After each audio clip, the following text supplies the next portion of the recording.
One of the most common things I get asked about is ovulation, how to tell if you're ovulating or not. So there are of course lots of predictor kits out there that you can use that may be able to predict ovulation for you, but they don't necessarily work for every woman. And for example, if you've got irregular periods or polycystic ovaries, then you may get false positive readings, which again don't necessarily tell you whether you've truly ovulated or not.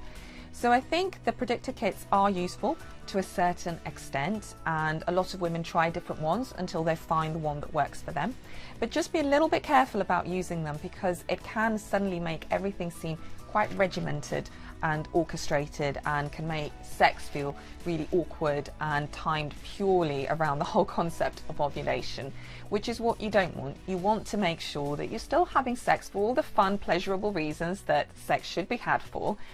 And that's all I'd say as a word of warning about that, aside from the fact that of course there may also be not of much use in women with specific conditions, or older women in particular. So what can you look for naturally in order to help you determine whether you're about to ovulate or have ovulated? One of the things that people talk about quite a lot is basal body temperature. So this is your temperature that you take at the beginning of the day in the morning. It's taken at a set time before you do anything else, and it's charted. So one of the disadvantages of this is that you've got to be really regular in charting it at the same time each day. And the other disadvantage as well is that the temperature peak it does occur after you ovulate, which means that you won't necessarily know that you've ovulated until you see this rise. However, it's useful because once you run 2 or 3 of these, you'll be able to tell how regular you are and start predicting on which day you would expect to see that rise, and then be able to tell when you're going to ovulate according to that. So I think it can be a really useful method to use, but again, just be a little bit careful about how orchestrated and difficult that might all become for you. Use it, however, if you find that it's something that you like doing, that you don't mind doing, and that is giving you some sort of prediction each time and each month. The other thing that you can resort to is checking your cervical mucus.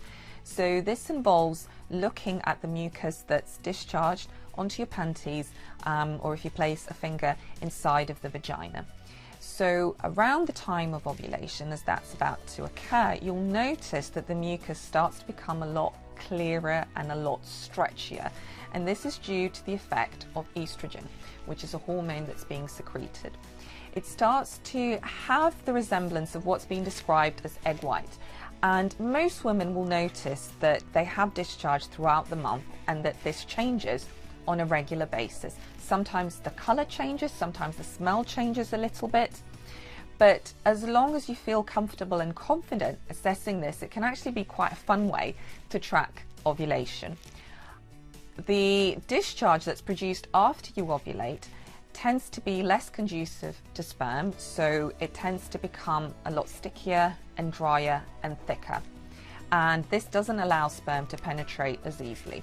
So if you can make that distinction within your cervical mucus, then I think this could be a really good method that you can apply each month in order to help you. Another thing going along the cervix theme is to actually assess your cervix yourself. Now, this might be quite tricky for some of you that aren't necessarily used to using tampons, for example, or assessing your cervix in any way. But one of the ways in which to do this is to go into a bathroom and either place one leg on top of the toilet seat or the bathroom in order to open up your pelvis. Make sure you've washed your hands beforehand so that you reduce the risk of any infection, and use your index finger to guide it into the vagina and all the way to the top until you can feel your cervix. So it's about as far as you can go. Not everyone will be able to do this, but if you feel confident and comfortable doing it, you'll be able to feel your cervix. And just before the point of ovulation, what will happen is that the cervix will shift back, it will start to soften a little bit, and it will also start to open a tiny little bit as well. After ovulation has occurred, the cervix will move back towards the front, it will start to become a little bit harder, and it will start to close up.